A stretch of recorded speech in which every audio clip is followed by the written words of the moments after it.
Job safety analysis, also known as job hazard analysis, is a systematic process employed in workplaces to identify, assess, and mitigate potential hazards associated with specific job tasks.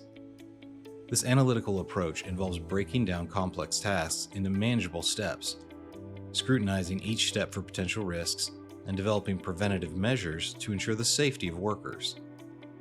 Job safety analysis is a proactive approach to workplace safety that empowers employees with the knowledge and tools to perform their tasks safely.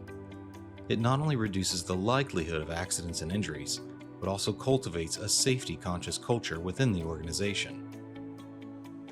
Most error-likely activity, or melee, is a strategic approach employed in workplaces to identify and address tasks or activities that are more susceptible to errors and potential mishaps.